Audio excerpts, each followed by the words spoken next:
of those representing Michigan, Clemson, and Miami fandom. Hendo will have a very interesting 2K segment, which the pre-show meeting seems to indicate that we've come a long way from the rating system, boys. Okay, so we'll talk about that as well. Maybe touch on Puma being reintroduced to the hoop game and the first basketball shoe model that has been released, I guess, in what, 20 years? Yeah, because it's the Puma Clyde, correct? Well, Vince Carter had a Puma in the dunk contest. Yes. But I mean, the most recognizable would be Puma Clyde. Right. Yeah. All right, let's start this pre-free agency primer in the league. And the first thing, what I really want to hit on in this segment is restricted free agencies, because we always talk about player movements, certain teams not being able to get free agents. The myth is sort of being overrepresented in one segment of this show with the Lakers thinking everybody wants to go play for LA. And then we have two teams on the opposite sides of the spectrum in Maverick and Orlando, and you couldn't give away enough Disney stock. Now you can't give away enough Amway lotion to get people to come play for Orlando. So we will discuss that in terms of the restricted free agents, because I am looking at the Hoops Hype list and there are some pretty interesting restricted free agents. Okay, so today being June 25, today's June 25th? Yes. Okay, so today, for example, is the NBA Awards show. You have any thoughts on the NBA Awards show? I think it's too late. Okay, so you think it's too late after the season. Okay, now theoretically, the finals would have ended 8 days ago, but instead it ended 19 days ago. So yes, the end of the season is sort of in the rearview mirror as far as on court stuff. But are we without a question, James Harden, your MVP? Yeah, I mean, it's kind of almost like a self-serve thing. Like, you should have got it last year, so here you go. But I mean, look, Anthony Davis had a strong January, February. That should be noted. And of course, I mean, LeBron is every year. Okay. Is there? I'm trying to think where there couldn't be any clear cut, because I think defensively, I like all three finalists: Anthony Davis, Gobert. Was it Draymond as well? Yeah. Okay.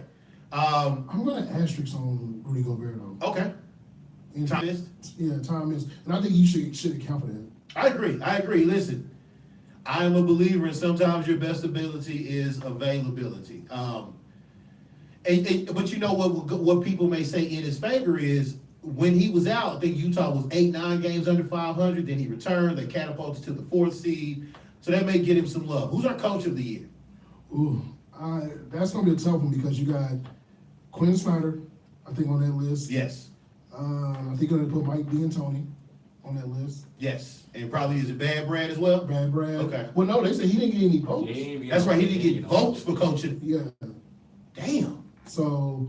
Is it Ty Lue? Is it Bo Casey? Yeah, it was Casey. Yeah, Dwayne Casey. Yeah, Dwayne Casey. Does he accept the award in any sort of Toronto Raptor regalia? Maybe like, a Toronto Raptor themed tie, or Just thank you. keeps it casual? Okay. I'd wear an NBA logo polo. But do you have a disagreement on it? Because I think that Quinn Snyder should get it. I think Quinn Snyder should get it too. I think for all the credits that people are wanting to give Utah for taking Donovan Mitchell, and the same on the opposite end, the scorn they tried to give people for passing on Donovan Mitchell, I think you should give Quinn Snyder a tremendous amount of credit. Had a new backcourt this year. A lot of injuries. Coached them through both Derek Favors and Rudy Gobert's injury. And in the quote-unquote rugged West, got them to a 4th seed. Better than your Thunder, better than your Portlands. No, not better than Portland, because they was 3rd. Okay, well, the NBA Awards show is tonight. I'm sure social media will have their fill of things. We will look back at the draft in a quick second, but the 29th, last day for decisions on player, team, and early termination options, unless individual contracts specify otherwise. So we already know that Carmelo, and no surprise to anyone, is opting in for $28 million for 1 more year with the Oklahoma City Thunder. No surprise there. I don't see anybody saying, Melo knew, like, this time, instead of passing up on the Bulls and taking the big Nick money, he actually did the right thing with his contract. Any Maverick or Orlando team options that have not been decided on upon or exercised? We know that the Magic have Mario Hezonja. Yeah, he's pretty much gone. His time is gone. You have also released Shelvin Mack. AZ is restricted, so That's we'll what see. we're doing, yeah. Okay. We'll see Yes. if that works out. Mavericks? Nothing really for that because Wes already out there for his. Well, of course he is, because he, like Melo, knows the open market will not be kind to him. Other than that, I mean, Mavs are pretty much just, yeah, they're going to play the agency game, I guess. Okay, so all three of our teams, July the 1st, which is the Sunday before the next Mo Sports Talk experience, we will probably have several different rumors and several different pieces of information on player movement, because that is the first day that the verbal contracts can be agreed upon. So we will find out some stuff there. We'll have plenty of time to talk LeBron and Paul George, huh? Mook tells me on the way in he's doing a 3-part special. Yeah. But he That's anarchy. That's pure anarchy in the making. Like, is Rachel Nichols doing the interview, or I mean, is he talking to Jalen Rose? Who's he talking to? Maybe talking to somebody each day. Like, why wouldn't he do it on like LeBron's little uninterrupted thingy? Because that would give too much away. Yeah, and then that's a sign of pure anarchy. Then LeBron gonna be like, I did it first. Yeah, or like. But think about it, like, you doing what LeBron did with the decision, then you gotta go to his what's the name just to do your decision. Yeah, because the thing I have on that is this. It's bad enough we had to go through that with Cleveland and their small city morals crap. And then all of a sudden, imagine how Oklahoma City Thunder fans are going to be when he does that. Oh, he used this, and the third. But to me, I mean, that's a tough one. I don't like, I mean, it's cool because you get to see the process, everything. But to me, this is going to be really bad if it's shot in LA too, by the way. I guess if he doesn't go to your team, you're gonna be you're gonna be inflamed. So, like I said, we got time to talk about that. Let's talk about the draft. And the big news coming out the draft is the player that I like the most, the player that I was talked into the most, Luka Doncic, is a Maverick. Forgive me for being slow in attending to the news, but there was a top 5 lottery protected pick in the 2019 draft that the Mavericks gave up as well. Atlanta did all this to trade for Trae Young so they can have the smallest starting backcourt in the NBA. Let me start with the Hawks, Chris. Does this mean the phone lines are open for one Dennis Schroeder in trade talks? The coach said no, but you would have to say yes because he is up for a deal. And I like the direction the team's going. They got a rookie from last year I thought had great numbers, John Collins. Yes, liked him. Yeah. So I think that's going to be interesting to see what they can do with that backcourt. Trae can't play out the ball because he can shoot really well, but I just can't imagine defensively that can work. So I would say yes, it's open. I mean, look, man, if a team wants to give up a pick or something next year, this team's going to be loaded with picks. One more year of tanking to get that pick. Good. Okay, so your Mavs get Luka Doncic, the young 18-year-old Slovenia player who played for Real Madrid, basically played pro ball since he was 15. If you want an example of that, look at Ricky Rubio, who played several years of pro ball overseas before joining the NBA. You also pick up Villanova guard Jalen Brunson. What are your thoughts on Luka? And is him, Dennis Smith Jr., and Harrison Barnes something to build on going forward? Yeah, I'll start with the Jalen Brunson. I like Jalen. He fits what Carlo likes, small guards. I guess you could say the hustle kind, leadership. This also may be a sign of a guy like Yogi Ferrell not coming back. Maybe J.J. Burrell not coming back. Maybe they go younger at that position. And of course, Carlisle, he loves small guard lineups. So that would be that. They also got the Greek Freak brother, Kostas Antetokounmpo. So he's okay. So who got lazy and just called him Alex? No, actually it went by the full name. Okay, very good. So they got him as well. But Luka is an interesting pick for me. I was happy for it because I just love the fact that you get a wing player, which is very slim in this league. One thing that I think we have to do as fans is separate the idea that I know you want to typecast, stereotype every foreign player to every foreign player. There's a slight difference between him and those guys, especially like the Mario Hezonjas of the world, even Dirk Nowitzki's. This kid was the MVP of a league. That's something that's never happened. especially at age 19. He also has footage playing against one Kristaps, where he pretty much outplayed Kristaps. He has footage versus the Oklahoma City Thunder, where he played very, very well against Russell Westbrook at the age of 16, 17. So for me, I like the kid. I think that he's going to bring some things here to Dallas that you can build on, especially with him and Dennis. The thing about Luka is this: we're in a positionless NBA, and I was lucky enough to be at the press conference, and Carlisle mentioned that how it don't matter what position you throw him at, he's just gonna be on the floor. He could be at the 4. He's 6'8", 220. He can play the 4 in this league. He also is getting bigger and stronger. He also is working with Holder right now on just perfecting his jump shot. So I like the pick.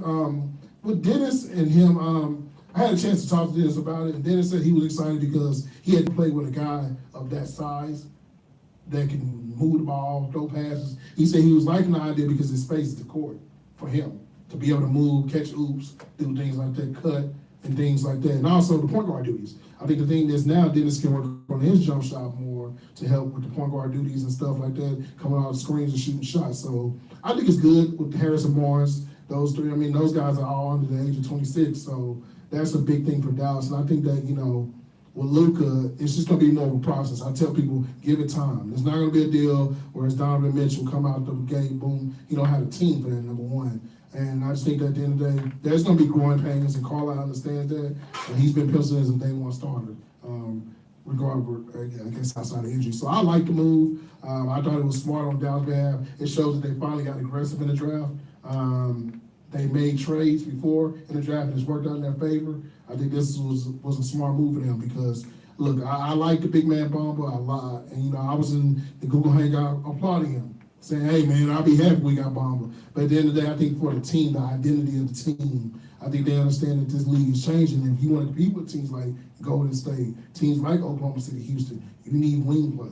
So I like it for the future. I think give it a couple of years and it'll be fine. All right, well said. Speaking of Mo Bamba, he is at Orlando Magic, joining. How many bigs you got? How many? Listen, we were giving Golden State the business for having 5 centers on your team. Let's name all the bigs currently under contract on your team. We got Bismack Biyombo, Aaron Gordon, Mo Bamba, Vucevic. Are we done? Yeah, I think. Okay, we're done. And then the rest of them is just swing man. And a bunch of swing men, and still no point guard. Shame on you for releasing that's right. You still got DJ Augustine, but you did release your leading assist man from last year, Shelvin Mack. So Shelvin Mack is on the free agency prowl. Can you be on a free agency prowl? I mean, will somebody give him the $6 million that he was going to give for Orlando? Okay, and does the fact that Mo Bamba is the draft pick, I know we talked about Vucci Man being out. Does this cement Vucci Man being out? Honestly, I think this probably cements more of Aaron Gordon possibly being gone. Because when you think about it, they got Jonathan Smith, they got Jonathan Isaac, they got, Biyombo, and then they just went and got Mo Bamba, then they got Justin Jackson, who they also drafted. So it could be a possibility that they might just let Aaron Gordon walk. Now, Aaron Gordon, a restricted free agent, which leads us into our next topic. Look, we know about LeBron, and we know about Paul George, and Chris Paul, and Kawhi Leonard being available. We will discuss Kawhi Leonard in a skosh. But looking at the Hoops Hype list of free agents, in the top 10 are 4 restricted free agents. Now, let me give you a quick primer on what a restricted free agent is. When you get drafted into the league, and we'll just go with the first round picks, you get a 5-year deal. The 5th year is 9 times out of 10 a team option, okay? And at the end of the 4th year, like right at the beginning of the 4th year, teams will decide whether to pick up your option for the 5th year. Or they usually just give them a raise, okay? Like we already got Embiid's second extension. Right. We'll talk about Dennis Smith's next extension in a couple of years, for example. But we'll talk about 2 guys that affect my squad and Mookie's squad in Julius Randle and Aaron Gordon. Now, the 5th year option on Julius Randle is $12 million. Do you know what the 5th year option on Aaron Gordon's is? Nah, I looked it up and see. Okay, it's probably right around $12 million. I think they were drafted sort of in the same spot. Yes, it's 12. Yeah. Okay, so restricted means you can be you sort of like half of a free agent. Okay, you can field offers, but the team that drafts you, or for lack of a better phrase, owns your rights. They can match any offer. Now, Maverick fans are familiar with this in most recent memory, with Mark Cuban drawing up some tricky language for Chandler Parsons, where basically it was a 3-year, I think it was like a $60 million deal, but the first 2 years he was guaranteed, I think about $45 million, okay? And Houston was like, nah. Maury was like, no. Y'all can have that. And we talk about free agents not wanting to come to Orlando and Dallas. There are several other NBA teams, probably like 20 of them, who aren't a big-time free agent destination. And I think that if you got some cap room, all you got to do is draw up the contract. It's not like you have to give up any assets for this contract. It's not like you have to give up, draft picks or anything like that. You sign them to a sheet, and then, all right, Houston, and Clint Capella's case, who is probably one of the more sought-after free agents out here. I think, Chris said before the show, his Mavs is going to draw up some paperwork for Clint Capella. Hey, Magic, Rob Pelinka. Why not? It's not like you got a starting center on this roster right now. Brook Lopez is a free agent. My man Zubik, we'll see. I don't think first-round draft pick Mo Wagner, a Michigan man, is what you would want as a center in the modern NBA. What you want as a center in the modern NBA is a Clint Capella. But Julius Randle, Jabari Parker, Hendo's boy, the aforementioned Aaron Gordon, all restricted free agents. I don't see what could stop any team from offering those guys. Those are as young talent. Okay, I think they're all under 25 or 25 and under, and have at various times shown flashes of what they can do offensively. I need swing men. I'm sure the Mavs could use some swing men. Orlando, y'all got swing men to give away or possibly trade. Which means they need to trade at least 1 or 2 of them and get Dennis Schroeder so we can have to get a point guard. Yeah. Okay, I agree with that. Why aren't there more restricted free agent movements? And out of Parker, Randall, Aaron Gordon, and Capella, who do you see making a move to another team? I'm going to go Jabari because the story had came out between I agree. The Giannis story. I don't know how true it is. I just can't. And honestly, I really couldn't picture Jabari doing this. But I mean, I've heard the story that he's not happy there, and I get it because you're in Milwaukee. Maybe things aren't going great. The problem is this: the issue with Jabari is going to be one thing. We all know what it is. It's health, attendance. Like you can't trust him. So the problem with Jabari is this: although we know he's a pretty good basketball player, he has no skins on the wall to show it. Like Kyrie can kind of say, hey man, look, I am an all-star. I hit a game-winning shot in the finals, blah, blah, this and the third.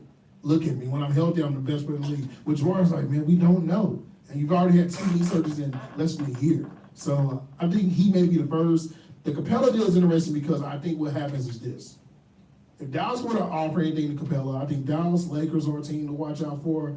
I also think another team to keep an eye on in that situation would be a team like, if Miami can move a guy like Hassan Whiteside, that would be interesting.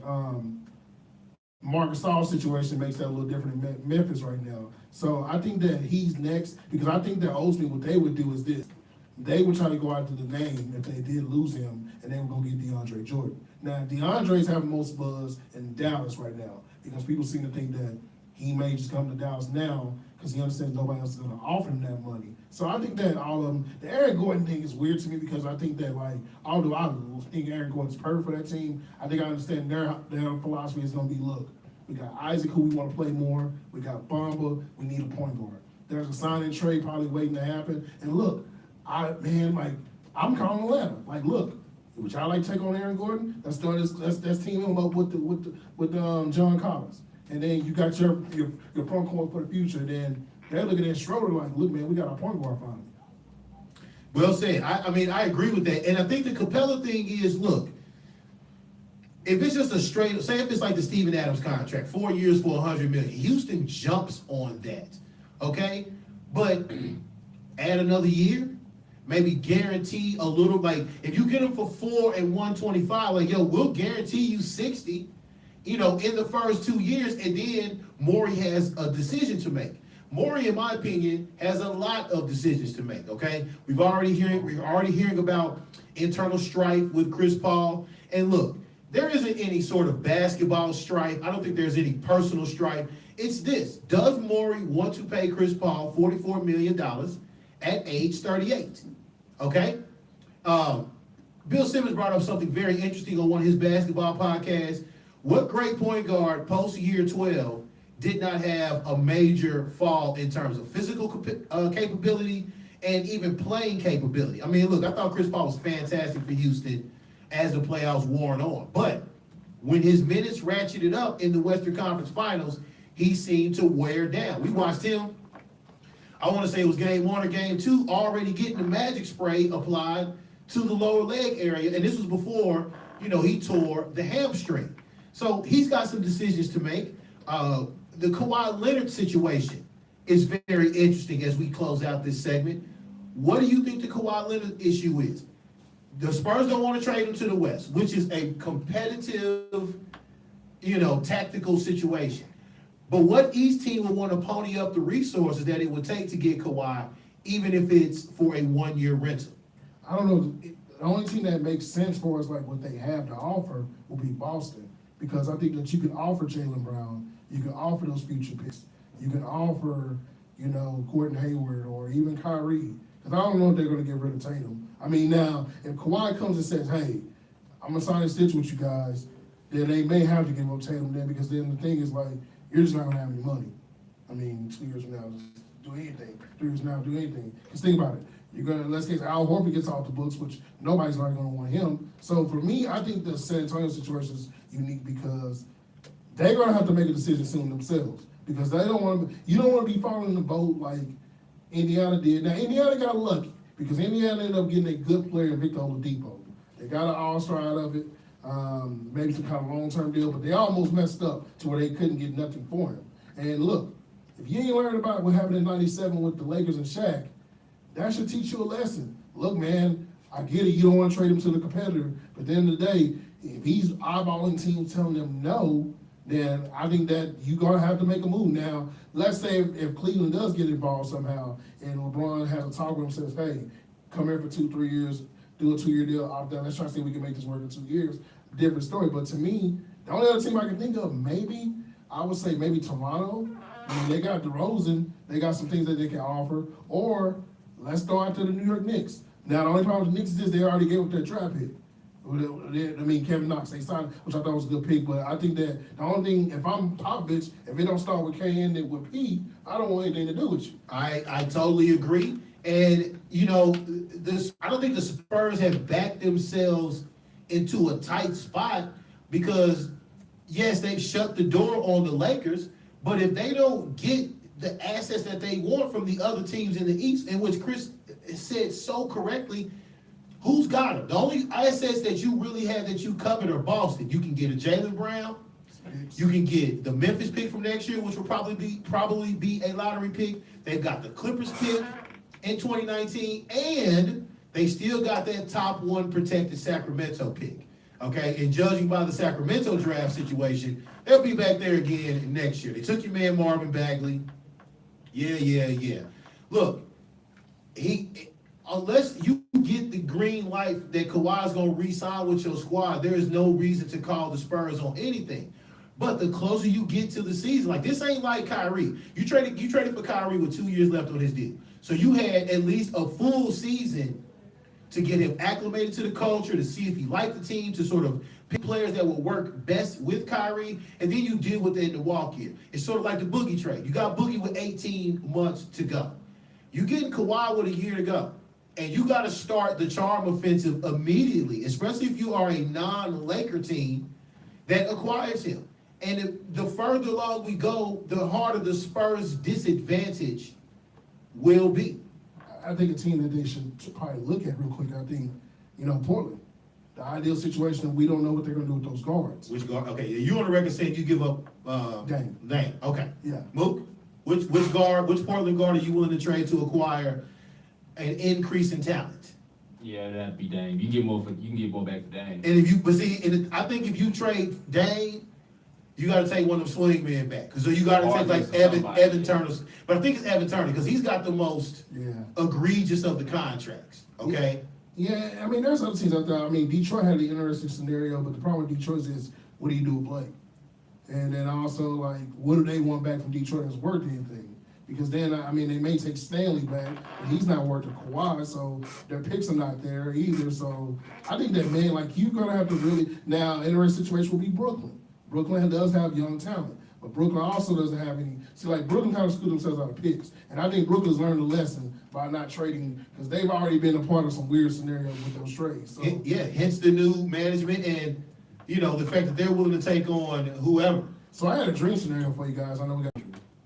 Well, you're going to get Andrew, because Andrew has to be, but I think there's some kind of way where they make him fleece them, especially the Carl Anthony Towns news of him not wanting to, like, I don't know if you heard about the story. He's complaining to the front office about certain things. Y'all know who the problem is. Yeah. It's the butcher man. Yeah, It's well, the butcher man. I'm already calling this, but think about that. I mean, look, if I was Spurs, I would go entertain young teams with young talent. Like, look, if Kawhi agrees to a team, like, think about it. If you're Dallas, if Kawhi says, you know what, I'll go play for Dallas, and guess what? It has to be Dennis and Luka. You may have to make that trade, because then you're solidifying that, hey, we got Kawhi, he's still under the age of 30, and then we can go add another superstar. Maybe they bring Boogie or somebody. So you change the narrative. A lot of stuff to cover in the next 2 to 3 weeks, boys. It's going to be very, very interesting. Let's take a break. When we return, we will get to some news across the sports landscape. There are new transfer and redshirt rules in the NCAA. And Hendo will continue our basketball chatter by giving us some 2K knowledge. Mo Sports Talk on the afterparty.com.